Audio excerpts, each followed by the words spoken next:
지난번에 경제는 다 했나요?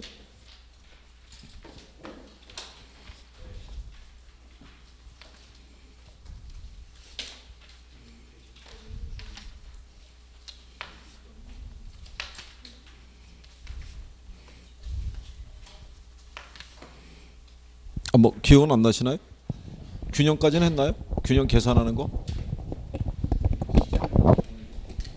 시장론 하실 차례예요? 탄력성하고 이거 다 했다는 얘기죠. 탄력성 배운 거는 기억하시나요?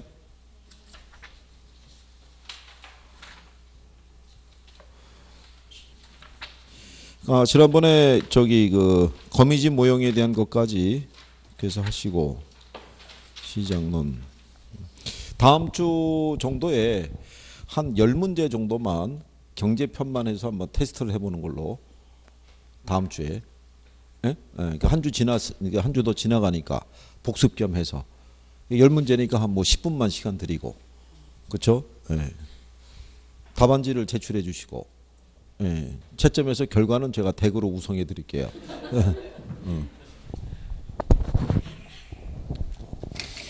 저는 뭐 이렇게 자꾸 해보시면 되죠 뭐. 그러니까 이제 어디 부분만 이제 잘라서 처음에는 묶어서 할까 그랬는데 이해 안 되시는 게 이제 경제하고 뭐 투자, 뭐 금융, 간평 그러니까 이런 쪽 위주로 해서 한번 이제 확인 한번 해보시고 내가 그걸 푸시면서 내가 여기서 또 정리가 되고 있는 게 있고 또 안 되고 있는 게 있구나 뭐 그런 거 확인하셔서 안 되는 걸 자꾸 보완하셔야죠 뭐 반복하는 게 필요하니까 그렇죠. 자 시장론에 가시게 되면 페이지는 이제 106페이지인데 여기도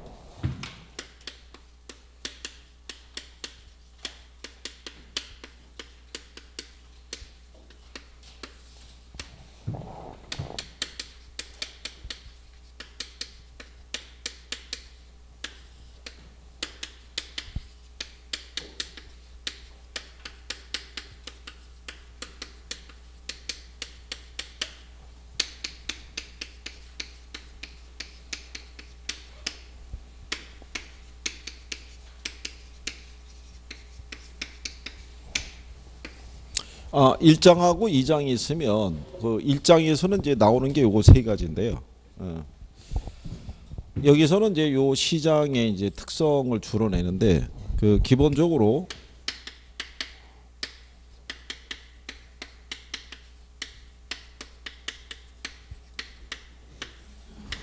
요 시장의 특성 그러면 뭐 혹시 기억나는 거 있으신가요?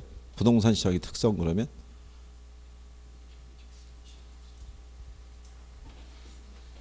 예. 괜찮은 거예요. 그냥 이렇게도 이렇게 자꾸 말로 뱉어보는 게 좋을 수가 있거든요. 그래도 아무래도 여기서는 나이가 제일 어린 이처녀가 그래도 한번 대답해야지. 뭐 다른 사람이 없잖아. 이처녀 생각나는 거 뭐 있나? 이처녀? 또 표정이 왜 나만 갖고 그래 이런 표정이네. 나이가 제일 어리니까 뭐 방법이 없잖아. 자, 여러분들이 하신 게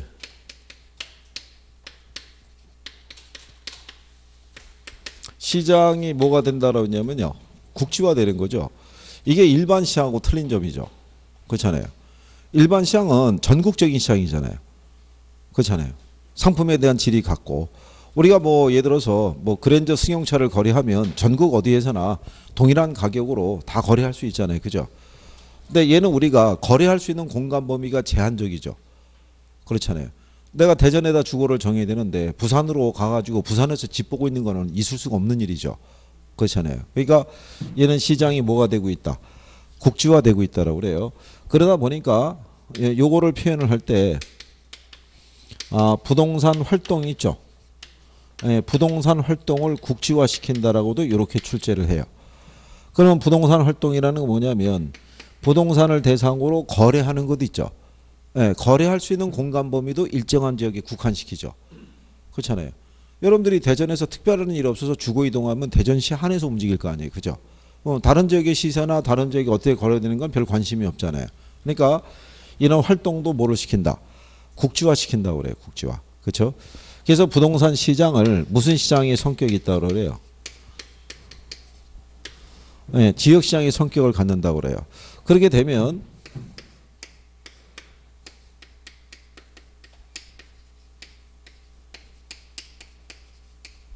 뭐 둔산동이 있고 오리동이 있으면 같은 30평형 아파트가 있어도 시세가 다 틀리겠죠. 그러니까 얘는 어느 지역에 있느냐에 따라서 시세가 틀리니까 감정평가상에서 이 분석을 필요로 해요. 무슨 분석을? 지역 분석을. 네. 그러니까 이렇게 만들어주는 게 뭐 때문에 그러냐면 부동성 때문에 그런 거야. 움직이지 못하기 때문에. 무슨 말인지 아시겠나요? 그러니까 이제 단어를 만들어줄 때 부동산 시장은 국지화되어 있다. 활동을 국지화시킨다 했을 때 이 앞에 이 표현이 들어갈 수 있어요. 부동성으로 인해 부동산 시장은 국지화된다. 부동산 활동을 국지화시킨다. 부동산 시장을 지역시장으로 만든다. 감정평가 시 지역 분석을 필요로 한다. 이게 이렇게 이제 붙여서 표현하는 거예요. 요게. 자, 그 다음에 부동산 시장에서는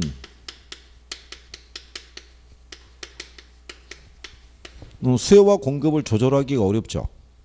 그렇죠. 왜 수요와 공급을 조절하기 어렵겠어요?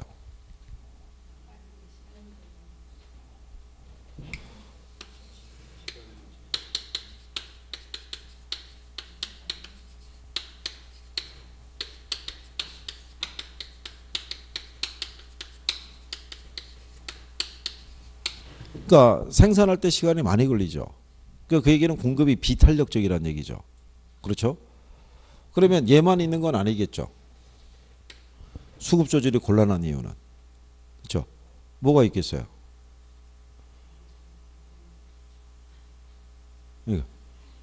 아니 그냥 우리가 서로 얼굴을 마주보자고 여기 지금 모인 게 아니니까 뭐라도 얘기를 해줘야 되죠. 그죠? 에? 아니 그러니까 무슨 얘기냐면요.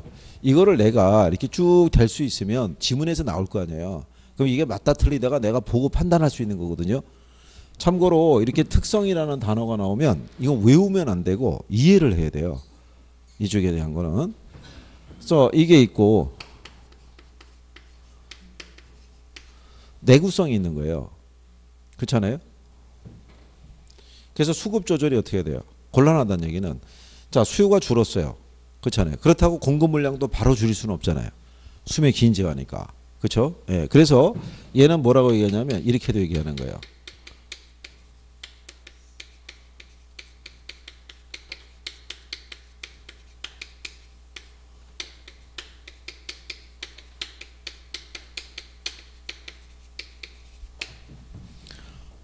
가격 하락에 따른 공급의 감소가 비탄력적이라고 하는 거야.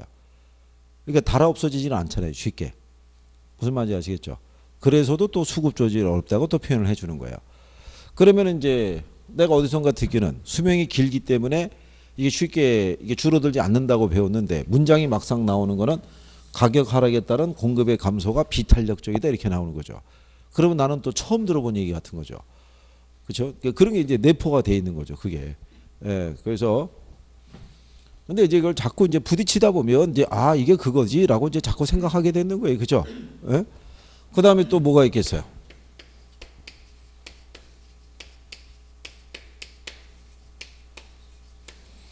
움직이지 못하니까요, 그렇잖아요. 여기는 초과 수요 상태고 여기는 초과 공급 상태거든요.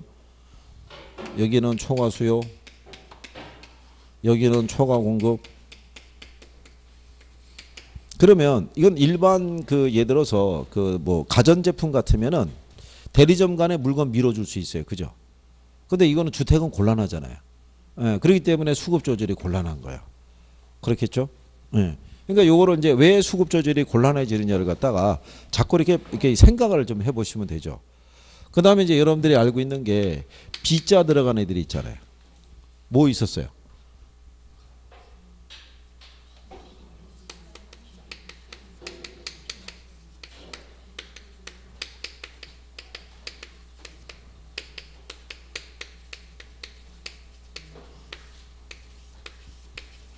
요렇게 상품이 부동산 시장에서 거래되는 상품 표준적이지 못하죠. 예, 얘가 지역 시장이면서도 그 안에 여러 개 하위 시장으로 되어 있다 보니까 전국적인 시장 체계를 갖추질 못하죠. 또 거래 내역이 공개가 돼야 안 돼요. 공개가 안 되는 거죠. 그렇잖아요. 그러니까 이런 성격을 갖고 있는 거죠. 그렇죠? 그러니까 뭐 이런 거 말고도 부동산 시장에서는 매매 기간이 어떻게 돼요? 길죠. 이게 길어질 수밖에 없는 게요. 내가 원하는 물건을 찾는데 걸리는 시간도 꽤 많이 들어가요. 그죠? 예, 그리고 이 상품 자체가 고가잖아요. 그죠? 예, 그걸 구입하기 위해서 필요한 자금 조달하는 것도 시간 많이 걸리고. 그렇기 때문에 매매 기간이 길어진다. 뭐 이런 특성들이 있어요. 그죠? 요거는 이제 기본적으로 해줘야 돼요. 여기에다가 플러스에서 요즘은 이제 뭐가 나오냐면 우리가 왜 효율적 시장 배우셨잖아요.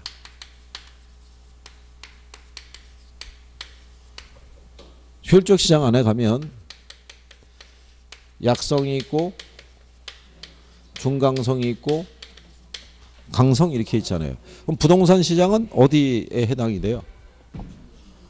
여기에 해당이 되죠. 그죠? 그러면 시험을 어떻게 해주냐면 부동산 시장은 대부분 중강성 효율적 시장이며 초과 이윤을 누릴 수 있다. 그러면 맞아요, 틀려요?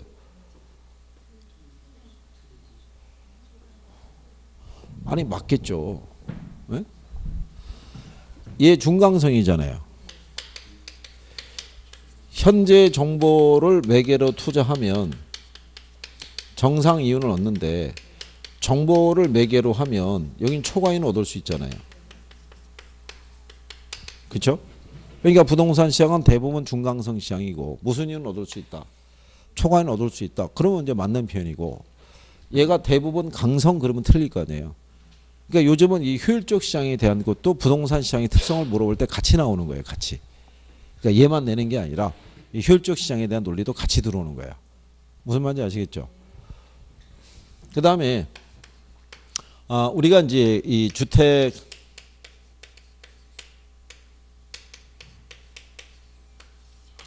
시장에 가면 이제 주택 금융 시장이 있어요. 그 주택 금융 시장에 가면은 1차 시장이 있고 2차 시장이 있죠. 그렇죠? 1차 시장은 무슨 역할을 해주나요? 1차 시장은 그렇죠. 대출. 이게 차입자하고 은행 간의 거래에 의해서 이 주택담보대출이 이루어지는 시장이 몇 차? 1차. 그러면 2차 시장은 누구 하고요?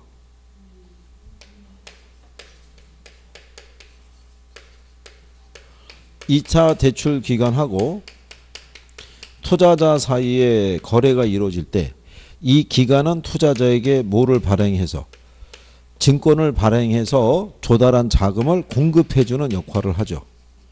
그래서 얘가 주택 자금의 무슨 시장? 공급 시장. 그렇죠? 네, 그래서 요거까지도 묶어서 들어와요. 시장을 할 때 기출에서 여기까지 왔으니까.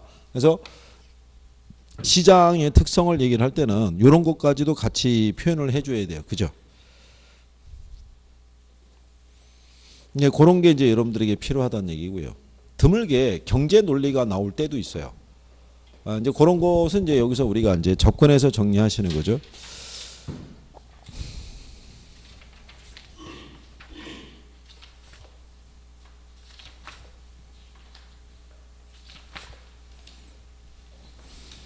일단 어디 가보시냐면요. 115페이지 한번 가보세요.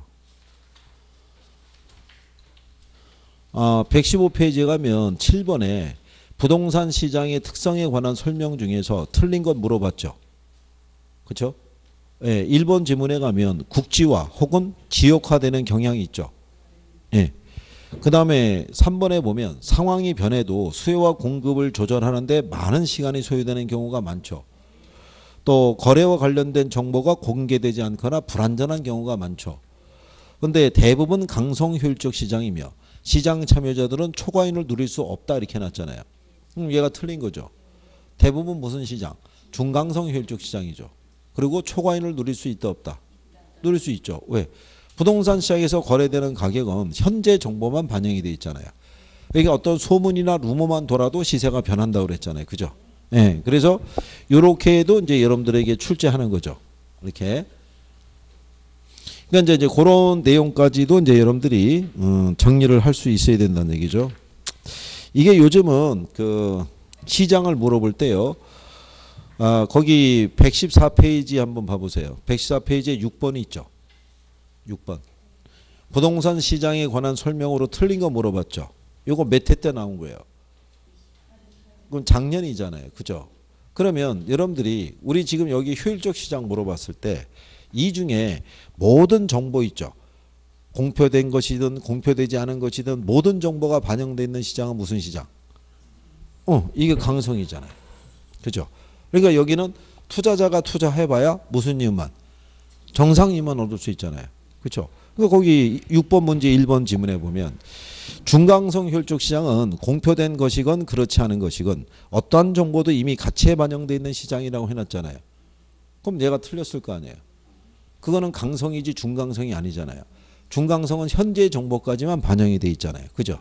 그러니까 요즘은 부동산 시장을 물어봤을 때 그냥 예전 같으면 이 부동산 시장의 특성 뭐 이쪽에서 주어졌는데 지금은 효율적 시장에 대한 거를 같이 묶어서 주는 거예요. 그러니까 그 개념까지도 같이 정리가 돼 있어야 돼요. 자, 그래서 이제 거기 보시면 이번에 부동산 시장에서 정보의 비대칭성은 가격 형성의 왜곡을 초래할 수 있다고 돼 있죠. 자, 정보의 비대칭성이라는 것은 정보의 부족이잖아요. 그렇죠? 우리는 어디서 배웠냐면 정책론에서요. 시장 실패의 원인 있죠. 거기 보면은 정보의 비대칭성이라는 게 있잖아요. 부동산 시장은 불완전한 시장이다 보니까 모든 정보가 다 공개되어 있는 게 아니죠. 그렇잖아요. 그러니까 정보의 부족이라는 현상이 따르게 돼 있죠. 그러다 보니까 거래 가격이 왜곡되어 있는 경우도 많이 있을 거 아니에요. 그죠? 그게 이제 부동산 시장에서 나타나는 거죠. 자, 그럴 때 3번 지문 보시면 부동산 시장에서 기술의 개발로 공급이 증가하는 경우에 수요의 가격 탄력성이 작을수록 균형 가격의 하락폭은 커진다라고 돼 있어요. 그죠? 그러면 이건 이제 여러분들이 지난주에 배우신 거예요. 자, 여기 보시면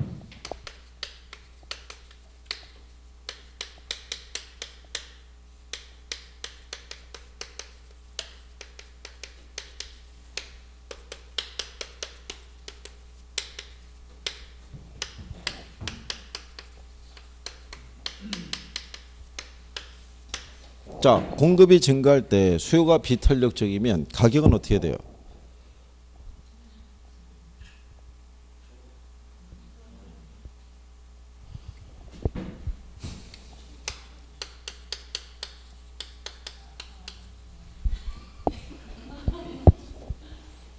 이거잖아요, 이거. 지금 얘기가 이거라고요. 그렇잖아요. 탄력성이 작다는 얘기가 비탄력적이란 말이에요. 그죠? 네. 그러니까 공급이 증가할 때 얘가 비탄력적이면 그죠? 가격은 더 하락한다고 했잖아요. 그건 그렇게 표현해 준 거죠. 근데 다만 이거를 앞에 문장을 슬쩍 넣어준 거죠. 기술의 개발로 공급이 증가할 때 수요의 가격 탄력성이 작을수록 균형 가격의 하락폭은 더 커진다. 이런 얘기죠. 그러니까 요즘은 이렇게 모여서 주는 거예요. 이렇게 하나만 안 준다는 거예요. 부동산 시장을 물어볼 때 종전에는 부동산 그러니까 그 7번 문제 같이 부동산 시장의 특성 이렇게 해서 출제해 줬거든요. 이렇게 할 때는 그냥 효율적 시장의 논리 하나만 넣었어요. 근데 요즘은 전체를 다 물어보는 거예요. 부동산 시장 안에서 있는 거를. 그러니까 그런 복합적인 논리를 여러분들이 구별하시는 게 필요해죠. 그죠? 그러면서도 여기 있는 기본적인 내용들은 기본 지문으로 다 들어와요. 들어오는데 이제 이런 게 섞어 들어온다는 거죠. 그러니까 왜냐하면 이제는 이거 하나만 물어갖고는 변별력이 없다고 보는 거죠. 예, 이건 이 정도는 그냥 사람들이 알 수 있다고 보고 여기다가 이제 이런 것들을 자꾸 첨가시키는 거죠. 이렇게. 그래서 문제를 좀 더 다양하게 해서 하나를 이렇게 더 낼 수 있게끔. 뭐 많이 냈잖아요. 그죠? 그런 내용이죠. 그러니까 그런 것들을 여러분들이 정리할 수 있으시면 되죠. 그죠? 그러면 거기 8번 문제 보면 이렇게 돼 있죠. 부동산 시장에 관한 설명으로 틀린 거 물어봤을 때 1번에 보면 부동산 시장에서는 어떤 특정한 지역에 국한되는 시장의 지역성 혹은 지역 시장성이라는 게 존재하겠죠. 그리고 부동산 시장에서는 정보의 비대칭성으로 인해서 가격의 왜곡 현상이 나타나기도 하죠. 그러니까 정보가 잘못 전달되면 시세보다 비싸거나 싸게 거래될 수도 있어요, 없어요? 그런 현상이라는 거죠. 자, 그 다음에 5번에 가면 개별성의 특성은 부동산 상품의 표준화를 어렵게 하죠. 그래서 부동산 상품을 복잡하고 다양하게 만든다. 뭐 이런 얘기죠. 또 거래 비용의 증가는 수요자와 공급자의 시장 진출입에 제약을 줄 수 있기 때문에 불안전 경쟁 시장의 요인이 될 수도 있죠. 왜냐하면 완전 경쟁 시장은요, 시장 참여자들에게 모든 정보가 다 완벽하게 제공이 되는데 부동산 시장에서는 거래 정보라든가 이런 것들이 제대로 전달이 안 되죠. 그러다 보니까 내가 원하는 물건이 어디에 어느 정도의 가격으로 존재하는지를 찾기도 쉽지 않은 거죠. 그래서 답이 3번으로 준 거죠. 할당 효율적 시장에서는 부동산 거래의 은밀성으로 인해 부동산 가격의 과소평가 또는 과대평가 등의 왜곡 가능성이 높아진다 이렇게 돼 있잖아요. 그죠? 근데 우리가 시장이 효율적이라고 그러면 이런 왜곡 현상이 나올 수가 없죠. 우리가 할당 효율적 시장이라고 배운 거 기억하시나요?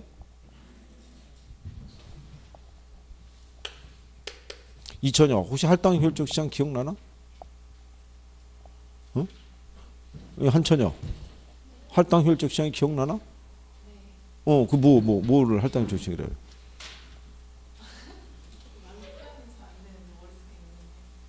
아, 머릿속에 있는데 말을 못 하겠다고? 자, 이게 그거예요.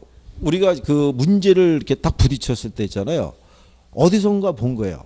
머릿속에서는 뭔가가 맴도는데 이게 확실하게 딱 나오는 게 아니라 끊어진 단어로 해서 어디선가는 보기는 봤는데 이게 도로는 가고 있는 거예요. 이게 나와서 이걸 하기까지가 뭐가 많이 걸리는 거예요. 시간이. 그래서 틀리는 거예요. 그래서 어딘가 본 것 같은데 이렇게. 그래서 자꾸 말로 이렇게 해보는 게 참 필요한 거예요. 말로.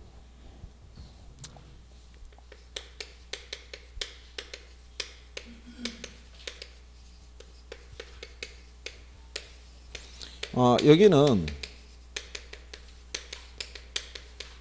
이 자원 배분이 이게 효율적이고요. 여기는 이렇게 정상 이윤만 존재하는 시장이 뭐라고 그러냐면 할당 효율적 시장이라는 거죠.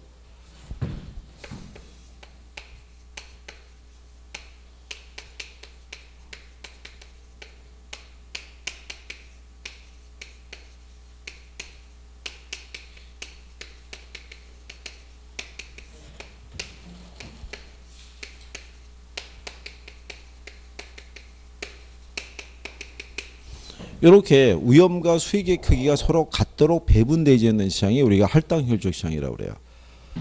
그러니까 만약에 예금이 있고 주식이 있고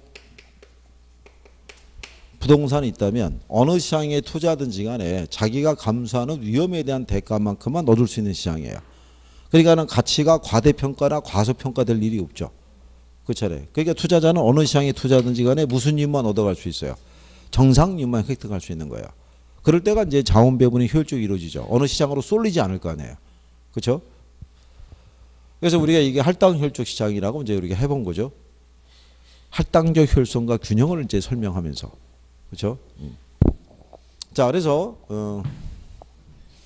거기 8번에서는 이제 3번을 답으로 이렇게 해서 이제 유도한 거죠. 그러니까 시장을 물어볼 때 요즘은 이제 단순히 시장의 특성만 물어보지 않고 효율적 시장론에서도 같이 물어보고 있다는 거. 네, 그런 것도 여러분들이 정리를 해 두셔야 되는 거죠. 이런 것들이.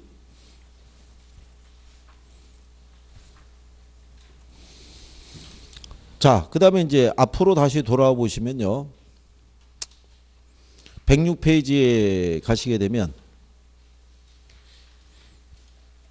문제 1번에 보시면 이렇게 돼 있죠. 부동산 시장에 관한 설명으로 틀린 거 이렇게 돼 있을 때, 자 1번에 가시면 완전히 동질적인 아파트라 하더라도 아파트가 입지한 시장 지역이 달라지면 서로 다른 가격이 형성이 될 수 있겠죠.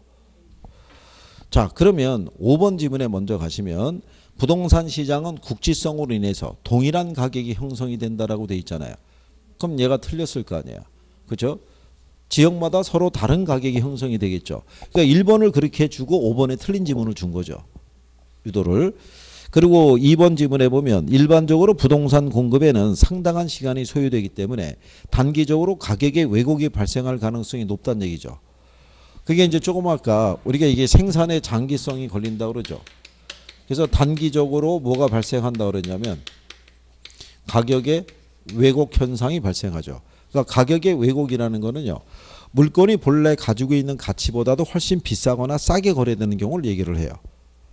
수요에 비해서 뭐가 부족할 때, 공급이 부족할 때. 지금 서울의 강남 같은 시장은요. 평방미터당 한 4천을 돌파했다고 그러죠. 걔네가 그렇게 돌파한 이유가 뭐냐면 강남 지역을 선호하는 수요자는 많은데 강남과 같은 주거 지역을 계속 생산해낼 수는 없어요. 또를 걔를 대체할 수 있는 지역을 만들기도 어렵다는 얘기죠. 그렇잖아요. 그래서 가격이 걔네는 어떻게 되는 거예요? 시장 왜곡되는 거랑 똑같아요. 우리나라에서 부동산의 가치가 그저 평방미터당 4천만 원을 돌파했으면 그렇잖아요. 그게 30평만 원도 얼마겠어요? 10억이 훌쩍 넘어가잖아요. 그렇잖아요. 아, 이게 뭐 우리나라보다 더한 데도 있어요. 그죠? 홍콩은 13평짜리가 8억이래요. 거기는. 가격 뭐, 그러니까 이제는 우리나라를 벗어나가면 어디를 가서 뭐 집 얻는다는 건 꿈도 못 꾸는 거예요. 그죠? 그 자체가. 그걸 우리나라에서 집값 올라가는 것도 그냥 기분상의 문제인 거예요. 그렇잖아요. 그 집 팔고 다른 지역으로 가면 뭐 그거 이상은 안 줄 거야 될 것 같아요. 다 줘야 되지. 그렇잖아요. 그러니까 서울에 있는 양반들도 그냥 기분만 업돼 있는 거예요. 그냥. 그냥 그거 팔아가지고 어디로 내려오면 지방으로 가면 그래도 한 소리 할 수 있지 몰라도 거기 있는 사람이 팔고 내려갈 일이 별로 없죠. 그렇잖아요. 그래서 요즘 유행처럼 돼갖고 지방에 돈 있는 분들이 강남에 집 한 채 사는 게 요즘 그 유행이래잖아요. 그렇잖아요.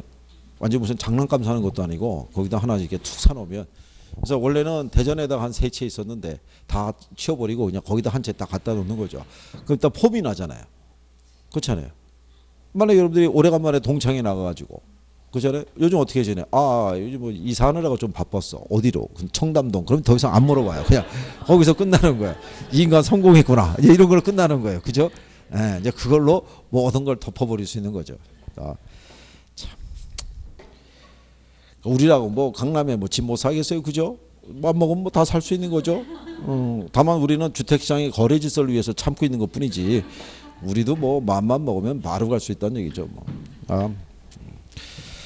자꾸 이렇게 이제 해보시면은 비슷비슷한 것들이 또 나와요. 자, 2번에 가시면 시장 특성 나올 때 개별성의 특성에 있어서 표준화가 어렵죠. 그러니까 이렇게 나오는 거죠. 얘가 제목이 뭐예요?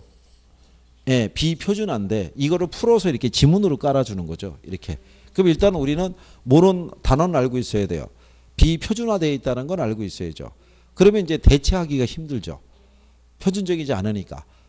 표준적으로 돼 있으면 규격화이고 표준적이 돼 있으면은 대체할 수 있는 부동산 찾기가 쉬운데 이게 표준적이지 못하니까 일반 재화에 비해서 대체 가능성이 틀리죠. 낮다라고 보시면 되겠고. 자, 그럴 때 거기 이제 또 이런 것도 나오죠. 3번에 보면 일반적으로 부동산 공급 곡선의 기울기는 단기보다 장기에 더 완만하다 이렇게 돼 있죠. 그렇죠? 그러면 단기보다는 장기에 더 어떻게 돼요? 완만하죠. 예, 이런 식으로 경제 논리인데 이렇게 시험상에서 인용이 됐던 선례도 있어요. 그리고 이제 4번에 가게 되면 아파트 가격이 상승하는 경우 있죠. 그죠? 예, 대체제인 오피스텔의 가격은 하락한다라고 돼 있어요. 그죠? 그러면 우리가 지난번에 아파트가 있고요. 그 다음에 뭐가 있을 때 얘하고 대체관계라고 그랬을 때요. 거기 지문상에서 오피스텔이라고 돼 있죠. 자, 그러면 아파트 가격이 어떻게 돼요? 그럼 아파트의 수요량은 어떻게 돼요? 그럼 상대적으로 오피스텔의 수요는 어떻게 돼요? 그럼 오피스텔의 가격은? 그래서 이게 대체제는요. 가격의 움직임이 같아요. 대체제는. 그래서 우리가 그 강남에 가면은 왜 대치동이라고 있죠. 예, 그 대치동 밑에 가면은 대가동이라고 있어요. 그래서 대체제는 가격이 같아요. 움직임이. 대체제는 무슨 움직임이 같다? 가격의 움직임이 같아요. 가격의. 근데 보완제는 양의 움직임이 같아요. 그렇죠? 그래서 그 이태원 쪽에 가면 보강동 밑에 가면 보양동이라고 있어요. 그래서 보완제는 양의 움직임이 같아요. 무슨 움직임이 같다? 양의 움직임이. 대체제는 가격의 움직임이 같고 보완제는 무슨 움직임이? 양의 움직임이 같아요. 그러니까 우리가 지난번에 한 것처럼 바늘 가격이 상승하면 바늘에 대한 수요량이 어떻게 돼요? 감소하죠. 그러면 실에 대한 수요량은 어떻게 돼요? 그러면 실의 가격은 하락할 거 아니에요. 그러니까 보완제는 가격의 움직임은 반대지만 양의 움직임은 같아요. 보완제는. 대체제는 무슨 움직임이 같고 가격의 움직임이 같고. 그래서 그냥 이렇게 쓸 수도 있는 거예요. 출제할 때 아파트의 가격이 상승하면 대체제인 오피스텔의 가격은 상승한다. 그럼 맞는 표현이 되는 거죠. 그렇죠? 그럼 무슨 제어하는 거예요? 대체제. 무슨 말인지 아시겠죠? 이렇게 출제하기도 해요. 가격으로 바로. 그래서 그런 내용을 기초로 해서 정리하시면 되겠고. 그 다음에 이제 옆에 가시게 되면 3번에 부동산 시장에 관한 일반적인 설명으로 틀린 거 물어봤을 때 부동산 시장은 지역의 그 경제적, 사회적, 행정적 변화에 따라 영향을 받으며 수요와 공급도 그 지역 특성에 영향을 받는다라고 할 수 있겠죠. 그래서 만약에 지역의 사회적, 경제적, 행정적인 변화가 발생하면 지역 내 부동산의 가치도 영향을 받을 수밖에 없죠. 그래서 부동산 시장은 외부 효과가 존재한다고 봐야 돼요. 그래서 4번 지문에 가면 부동산 시장은 외부 효과에 의해서 시장의 실패가 발생할 수 있다 없다. 있다 이런 얘기죠. 근데 이게 외부라는 표현은 시장을 통해서 발생한 게 아니기 때문에 시장 기구를 통해서는 문제 해결이 곤란하죠. 그래서 누가 들어오냐면 정부가 들어오는 거예요. 정부가 외부 효과의 문제를 해결하기 위해서 쓸 수 있는 정책적인 수단이 있죠. 그렇죠? 부의 외부 효과를 제거하기 위해서 정부가 쓸 수 있는 정책적인 수단 뭐 있다고 그랬어요? 응?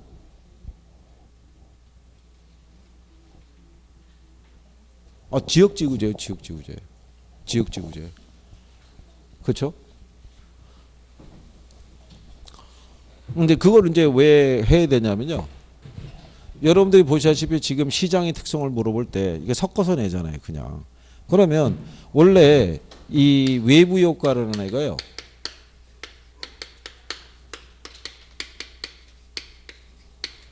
얘 때문에 발생해요. 부동산 때문에. 그죠? 그것 때문에 얘가 부동산 시장에서 이 시장에 뭐가 발생할 수 있어요? 실패가.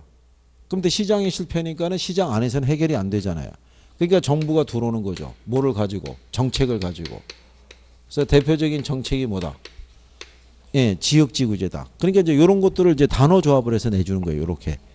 그러면 나는 어디선가 봤는데 이게 이건가 이렇게 하다 보면 이제 시간이 가는 거죠. 그러니까 자꾸 연결을 해서 정리하는 게 필요한 거죠. 자, 그리고 이제 3번을 보시게 되면 부동산은 거래의 비공개성으로 인해서 불합리한 가격이 형성이 될 수 있죠. 그러니까 거래가 비공개가 됐다는 얘기는 이 가격에 관한 정보가 왜곡될 수 있는 가능성이 크잖아요. 예, 그걸 얘기하는데 이는 비가역성과 관련이 깊다라고 했으니까 틀렸다는 얘기죠. 이건 개별성에 관련되는 부분이지 비가역성이라는 건 뭐라고 그랬어요? 엎질러진 물은 다시 주워 담을 수 없다고 그랬잖아요. 그렇죠? 그래서 부동산에서 문제가 발생하면 다시 그거를 원래 상태로 되돌릴 수가 있다 없다? 없다. 그 때문에 부동산을 대상으로 거래할 때는 항상 신중하게 접근을 해야 된다는 걸 필요로 하겠죠. 그렇죠? 그래서 어디를 가보시면 되냐면요. 114페이지 한번 가보세요. 거기 가면은 문제 6번 있죠. 아까 우리가 왔던 데요. 거기 4번 지문에 가면 일반적으로 부동산은 일반 재입에서 거래 비용이 많이 들고요. 부동산 이용의 비가역적 특성 때문에 일반 재화에 비해서 의사결정 지원 분야의 역할이 더욱 중요하다고 돼 있죠. 그러니까 이용의 비가역성이라는 건 뭐냐면 우리가 토지라는 자원을 택지를 우리가 개발을 해서 주택이나 상가 등으로 만약에 개발을 했는데 그게 잘못된 선택이었다고 해서 다시 원래 상태로 되돌리기는 어렵다는 얘기예요. 그래서 의사결정 지원 분야에 우리가 역할이 중요하다고 돼 있죠. 의사결정 지원 분야가 뭐 있었겠어요? 의사결정 지원 분야에 뭐가?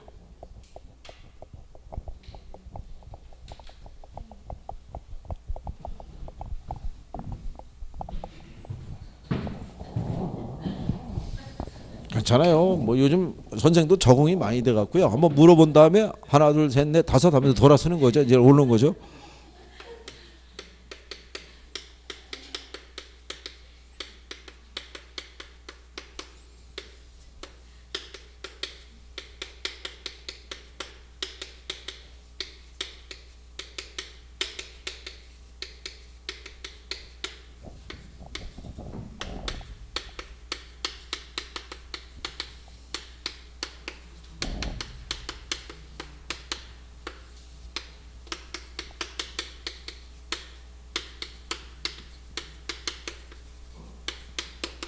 뭐 이런 거예요. 이렇게. 우리가 앞에서 해봤지만 결정 분야가 있고 결정 지원 분야가 있어요. 그죠? 우리가 왜 투자론 할 때 이 기대 수익률하고 요구 수익률 비교하는 거 기본으로 물어본다고 그랬잖아요. 언제 투자하냐면 이럴 때 투자하거든요. 투자했는데 잘못된 선택이었어요. 그렇다고 해서 야 지금까지 연습했던 거야. 다시 원래 상태로 다시 돌아가서 다시 우리가 황무지 상태로 놓고 다시 생각해보자. 이건 불가능하잖아요. 그러니까 부동산 한번 실행을 하면은 원상태로 되돌릴 수가 없는 거예요. 그렇잖아요. 그렇기 때문에 여기서 거기에 올바른 결정을 내릴 수 있는 뭐를 줘야 돼요? 정보를 줘야 되는 거예요. 그러니까 얘네 역할이 중요하죠. 아까 여러분들이 화폐 시간 가치 할 때 이렇게 했잖아요. 현재 1억 원을 투자해서 1억 2천의 수익을 올리는 사업이 있으면 투자합니까 안 합니까 할 때 한다고 그랬었어요. 일반인들은 그렇게 생각할 수 있잖아요. 그렇게 해서 잘못 결정을 내리면 다시 들어간 돈 회수하기가 어렵잖아요. 그럴 때 이제 여러분들이 조언을 해줘야 되는 거죠.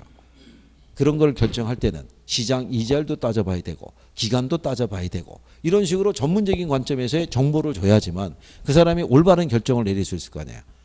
무슨 말인지 아시겠나요? 예, 그래서 이제 이 문장의 논리가 그거인 거예요. 그렇죠?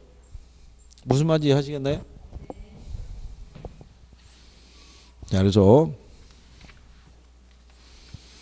거기 나와 있는 그 표현상에서 그 지문에 대한 것들에서 설명이 되는 그런 지문들은 잘 정리하시는 게 필요하고요.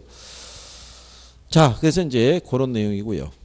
그 다음에 이제 그 우리 교재는 4번에 이제 효율적 시장 이론 나와 있는데 효율적 시장 이론에서는요.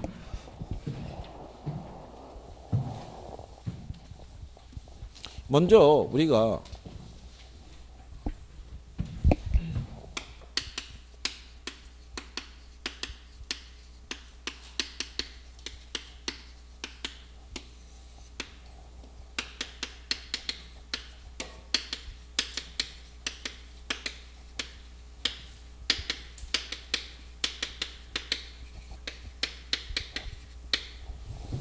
자, 시장의 효율성이라는 게 있고요. 효율적 시장이라는 게 있죠. 시장의 효율성이라는 건 뭘 의미했었어요? 시장의 효율성이라는 거는. 응?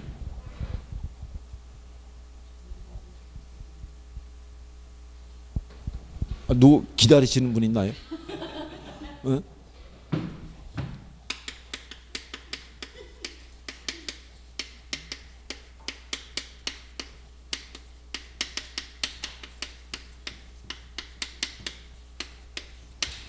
시장의 효율성은요. 새로운 정보가 가치에 반영되는 정도 있죠. 즉 속도를 얘기하는 거예요.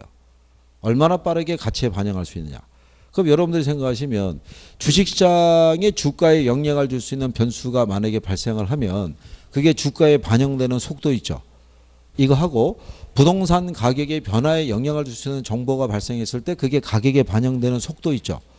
그러면 부동산 시장의 가격에 반영되는 속도가 주가에 비해서는 좀 떨어지는 걸로 알려져 있어요. 그런 주식이라는 거는 전국 어디서나 거래할 때 똑같은 가격으로 거래할 수 있잖아요.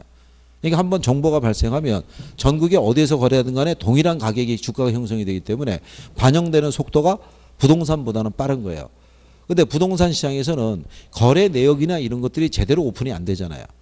예, 그러니까 일정한 지역에 있는 시세가 부동산 가격에 반영되는 속도가 좀 느린 거죠. 그래서 그나마 부동산 시장에서 시장의 효율성을 높이기 위해서 실거래가로 신고하라든가 중개업자가 거래하면 그렇게 그런 제도가 들어왔기 때문에 조금은 속도가 빨라졌지만 여전히 아직은 느리다고 봐야 되죠. 다른 시장에 비해서는 그 정도를 얘기하는 거고요. 그럼 효율적 시장이라는 것은 새로운 정보가 지체 없이 가치에 반영되는 시장을 우리가 무슨 시장이라고 한다? 효율적 시장이라고 그래요. 무슨 시장? 효율적 시장. 그러면 부동산 시장은 효율적 시장이라고 할 수 있어요, 없어요? 이거. 아니 여기서 이 대답이 갈리면 곤란하잖아요.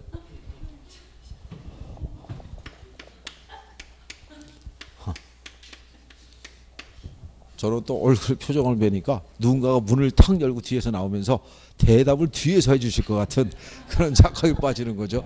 기다리고 있으면 누군가가 저 문을 열고 들어와서, 그죠? 이맘때 한 사람이 들어와야 되는데, 그죠? 지금 들어오면 얼마나 아주 그냥, 예? 기가 막힌 타이밍에 들어오는 거죠.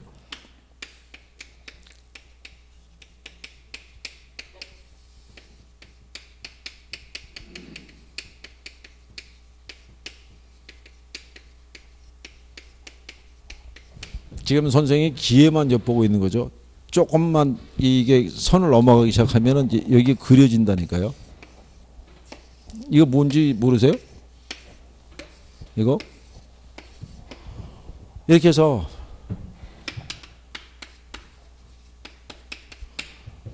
쓰는 거예요. 이러고 물어보는 거예요. 이러고. 예? 어제 저 강의하는 학원에서는 경고를 해서 이거 썼어요. 거기도 오후에 그 기출문제 특강 하는데 거기 한 20여 분 있는데 다 썼어요.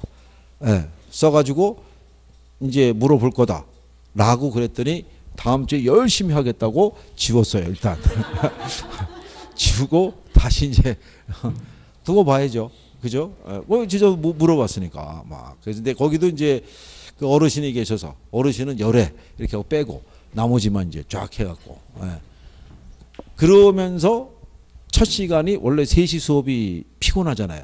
그게 넘어간 거예요. 휙 하고 긴장감이 확 업이 돼갖고 일단 어떻게 된지 모르는 상태에서 일단 간 거예요. 그리고 우리도 이걸 한번 조만간 시행을 해야 되죠.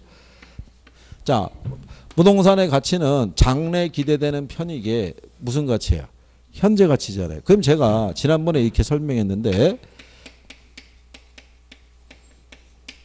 충남 연기군하고 조천 일대가 합쳐서 뭐로 바뀐 거냐면 세종시로 이렇게 바뀐 거란 말이죠. 그죠? 그럼 만약에 2018년 4월 13일 날 이게 발표를 했더라도 실상 얘가 세종시의 도시적인 형태로 바뀌려고 그러면 2025년 4월 달이나 돼야지 가능하다 이거죠. 그죠? 그러면 지금하고 이때를 비교하면 이때가 가치가 더 크겠죠. 그렇잖아요. 네. 그러면 장래에 기대되는 편익이 어떻게 돼요? 커지거잖아요. 그럼 얘가 커지면 얘도 커진다는 거예요. 이때 변하는 게 아니라 지금 변한다고요. 지금. 그러니까 부동산 시장도 효율적 시장인 거예요. 무슨 말인지 아시겠나요? 단 그런데 부동산 시장은 발표된 것까지만 반영해 주는 거예요. 발표되지 않는 거는 반영이 안 돼 있는 거예요. 그래서 부동산 시장에서는 확인되지 않는 루머나 소문에 의해서도 이게 요동을 치는 거예요. 미래가 확실히 모르니까. 그래서 부동산 시장은 중강성 효율적 시장의 성격까지만 있다고 그러는 거예요. 그러니까 무슨 정보까지는 반영이 돼 있다. 현재 정보까지는 반영이 돼 있어요. 미래 정보는 반영이 안 돼 있죠. 그러니까 만약에 우리가 미래 정보를 입수하면 무슨 이윤을? 그렇죠. 초과이윤을 얻을 수 있는 시장이 되는 거예요. 무슨 말인지 이해하시겠나요? 네.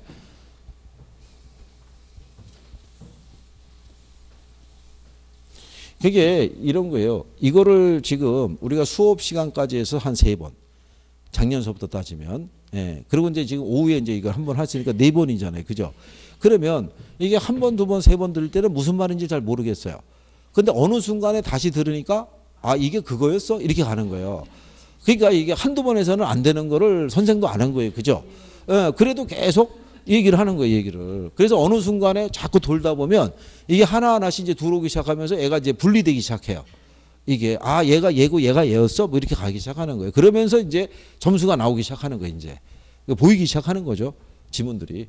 예, 그러니까 그 과정이 있다고 생각하시면 돼요. 그래서 나중에 장담하는데 저기 이제 뒤쪽으로 가서 한 7월 달 넘어 이렇게 가잖아요.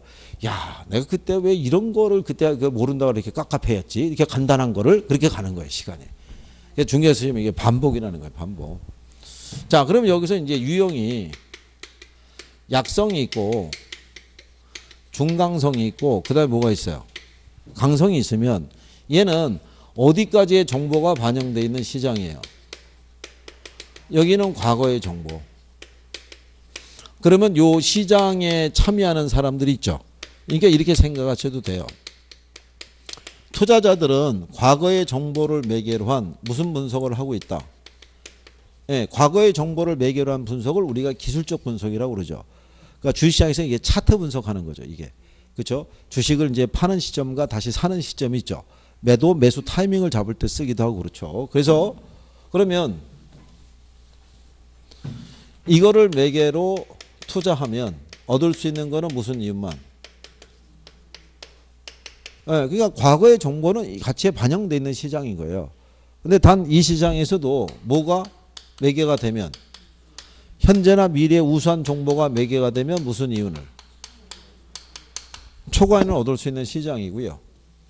그 다음에 여기 있는 중강성이라는 건요. 시장 가치가 현재 정보까지 반영되어 있는 시장이에요. 그러면 이 시장에 우리가 투자자들의 입장에서 보면 현재 정보를 매개로 한 무슨 분석? 기본적인 분석은 이제 하고 있는 시장이에요. 그럼 여기서 요거를 매개로 투자하면 무슨 이윤? 정상 이윤. 근데 여기도 뭐가 매개가 되면 정보가 매개되면 무슨 이윤을? 초과이윤을 얻을 수 있는 거죠. 그러니까 이제 여기서 여러분들에게 가끔 물어보는 게 여기서는 요거 잘라보게 되면 이거를 매개로 얻을 수 있는 거는 정상이윤밖에 없어요. 그죠? 여기서 초과이윤을 얻으려고 그러면 뭐가 매개가 돼야 돼요? 정보가 매개가 돼야 돼요. 그러니까 정보가 매개가 되지 않고서는 초과이윤을 얻을 수 없는 거예요. 그러니까 이거를 매개로 요거를 매개로 투자했을 때 초과이윤을 얻을 수 있다면 틀리겠죠. 네, 요거를 매개로 투자하면 투자자가 얻을 수 있는 건 정상이윤밖에 없는 거예요. 밑에 시장도 똑같고 그렇잖아요. 근데 여기 있는 강성시장은 시장 가치가 모든 정보가 다 반영되어 있어요. 시장에 공표가 된 것이든 공표가 되지 않는 것이든 모든 정보가 다 반영이 되어 있기 때문에 여기서 투자할 때 투자자가 얻을 수 있는 거는 무슨 이윤밖에 없다. 이거밖에 없어요. 왜 없냐면 이 시장에서 보시다시피 얘네들은 정보가 매개가 돼야만 이걸 얻을 수 있어요. 근데 여기는 모든 정보가 다 반영돼 있어요. 그러니까 여기는 정보의 개념이 없어요. 그러니까 당연히 얘도 없는 거예요. 무슨 말인지 아시겠죠? 그러니까 강성에서 만약에 투자 분석을 잘해서 초과이윤을 얻을 수 있다는 건 당연히 틀린 말이죠. 이제 그런 식으로 출제하는 거야. 그런 것만 여러분들이 구별할 수 있으시면 되죠. 그래서 여러분들이 거기 107페이지 하단에 4번 있죠. 4번에 보면 2번 지문에 중강성 효율적 시장에서는 기술적 분석으로 초과 수익을 얻을 수 없다라고 돼 있죠. 그러면 여러분들이 보시면 약성은 과거고 중강성은 현재잖아요. 현재는 과거를 내포하고 있는 거죠. 이렇게. 그러니까 이미 중강성 시장에는 과거의 정보는 이미 다 반영되어 있다고 봐야겠죠. 얘네를 다 내포하고 있는 게 무슨 시장? 강성이죠. 그러니까 얘네는 모든 정보가 다 반영되어 있다는 거죠. 그래서 거기 3번에 보면 강성 효율적 시장에서는 누구든지 어떠한 정보로도 초과이익을 얻을 수 없다 이런 얘기예요. 무슨 말인지 이해하시겠나요? 그리고 이제 5번에 가면 부동산 증권화 및 실거래가 신고 등으로 우리나라 부동산 시장의 효율성이 점차 증대되고 있다고 평가할 수 있다 이런 얘기죠. 그러니까 정보가 가치에 반영되는 속도가 조금은 개선이 됐다 이런 얘기예요. 이게 실거래가로 신고하는 제도가 없으면 그나마 이 가격의 변동에 대한 정보가 이 시장 여기 있는 가격에 반영되는 정도가 상당히 더딜 수밖에 없었을 거예요. 조금 개선됐다는 거죠. 여기서 이제 틀린 거는 부동산 시장은 여러 가지 불안전한 요소가 많으니까 할당 효율적 시장이 될 수 없다 그러니까 틀린 거죠. 부동산 시장도 할당 효율적 시장이 될 수 있어요 없어요? 될 수 있죠. 조건이 충족이 되면 얘들도 될 수 있다고 그랬어요. 자, 그러고 난 다음에 뒤로 이렇게 넘어가셔서 자, 114페이지 가보시면요. 문제 5번 있죠. 문제 5번. 자, 효율성, 부동산 시장의 효율성에 대한 거 물어보는 거죠. 1번의 효율적 시장은 어떤 정보를 지체 없이 가치에 반영하는가에 따라 구분할 수 있다는 얘기죠.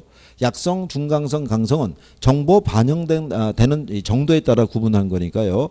2번에 가면 강성은 공표된 정보는 물론이고 아직 공표되지 않는 정보까지도 시장 가치에 반영되어 있는 시장이므로 이를 통해서 초과이윤을 얻을 수가 없다 이런 얘기죠.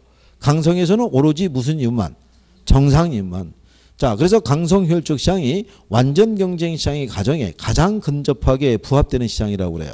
근데 4번에 보면 약성 효율적 시장에서는 현재 가치에 대한 과거의 역사적 자료를 분석해서 정상 이윤을 초과하는 이윤을 획득할 수 있다 그랬으니까 걔가 틀린 거죠.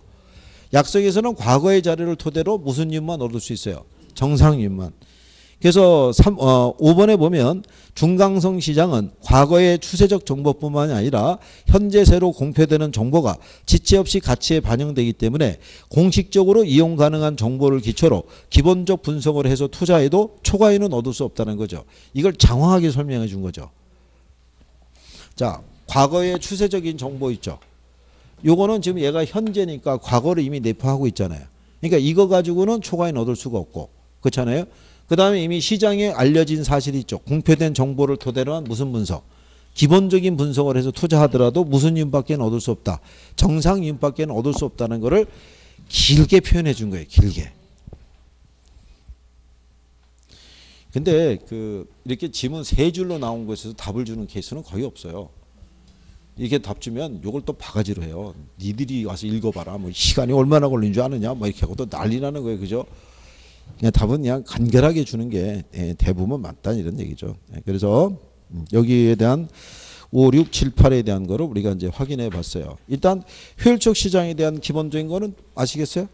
시장의 특성을 물어볼 때 부동산 시장의 특성만 물어보는 게 아니라 어디까지도 금융시장도 물어볼 수 있고 효율적 시장 같이 섞어서 물어볼 수 있고 심하면 경제 원리도 같이 이렇게 집어넣을 수도 있는 거죠.